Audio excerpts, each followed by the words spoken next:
мына экология, рекультивация деп коебуз. Эртең булар мына 100 тонна, 200 тонна, 300 тонна, миңдеген тонна алтындарды алып кетип атат. Бирок Кыргызстанга 1 килограмм дагы үлүш калган жок. 1 грамм дагы үлүш калган жок.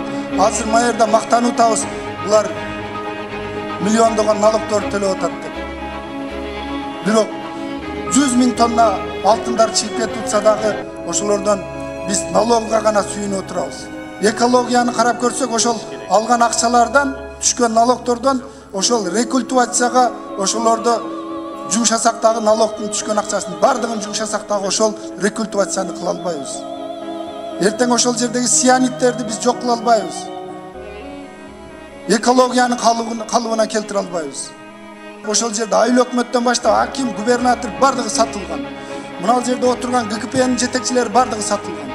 Бардыгы адвокат. Мына ушулардын жоопкерчилигин карап чыгышыбыз керек чекеден. Мына депутаттардын бардыгы факт менен айтып берди. Тиги бул жерде активисттер айтып берди факт менен. Сизге дагы эмне керек?